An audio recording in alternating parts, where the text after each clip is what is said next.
വൈകുന്നേരം ആയപ്പോൾ സോനോജും മഞ്ഞും കൂടി പോയിട്ട് ചക്കയൊക്കെ ഇട്ടിട്ട് കൊടുക്കുന്നുണ്ടായിരുന്നു കേട്ടോ. അപ്പോൾ രാത്രിയിലേക്ക് ചക്ക വേവിച്ചതും ചിക്കൻ കറിയാണ് കേട്ടോ പ്ലാൻ ചെയ്തിട്ടുണ്ടായിരുന്നത്.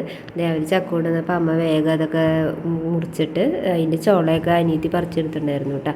അങ്ങനെ മഞ്ചും പൊന്നമ്മളിയും കൂടിയാണ് ചക്ക നന്നാക്കാനിരിക്കുന്നുണ്ടായിരുന്നത്. അത് കഴിഞ്ഞിട്ട് പെട്ടെന്ന് കഴിയാൻ വേണ്ടി ഞാനും അമ്മയൊക്കെ കൂടി ഇരുന്നിട്ട് ഞങ്ങളെല്ലാവരും കൂടി നാട്ടു വർത്താനൊക്കെ പറഞ്ഞ് വിശേഷങ്ങളൊക്കെ പറഞ്ഞ് അങ്ങനെ ഇരുന്ന് വേഗം ചക്ക നന്നാക്കിയിട്ട്. അപ്പോൾ ചക്ക നന്നാക്കി കഴിഞ്ഞ് ഞങ്ങൾ അറിഞ്ഞിട്ടുണ്ടായിരുന്നില്ല വർത്താനം പറഞ്ഞിട്ട് കേട്ടോ. അത് കഴിഞ്ഞപ്പോൾ ചക്ക നന്നാക്കൽ കഴിഞ്ഞപ്പോൾ ഞാൻ കുറച്ച് പാത്രങ്ങൾ കഴുകാണ്ടായിരുന്നു. അപ്പോൾ ഞാൻ വേഗം പോയിട്ട് പാത്രങ്ങളൊക്കെ കഴുകിയിട്ടുണ്ടായിരുന്നു. എൻ്റെ പാത്രങ്ങളൊക്കെ കഴിഞ്ഞപ്പോഴേക്കും അനിയത്തി വേഗം കട്ടൻ ചായ വെച്ചിട്ടുണ്ടായിരുന്നു കേട്ടോ. അങ്ങനെ ഞങ്ങളിത് എല്ലാവരും കൂടി പോയിരുന്ന് ഫ്രണ്ടിലിരുന്നിട്ട് വർത്താനമൊക്കെ പറഞ്ഞ് അങ്ങനെ കട്ടൻ ചായയൊക്കെ അവിടെ ഇരുന്ന് കുടിച്ച് കേക്കായിരുന്നു കേട്ടോ കട്ടൻ ചായയുടെ കൂടെ കഴിക്കാണ്ടായിരുന്നത്.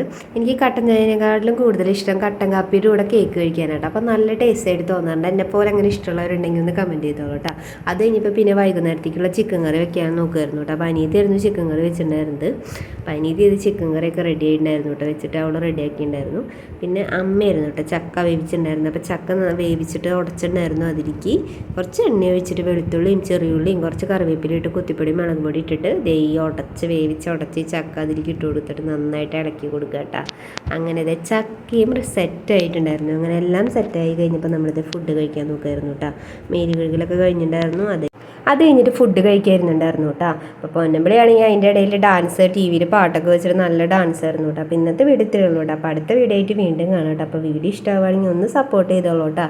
അപ്പോൾ ടാറ്റാ ബൈ.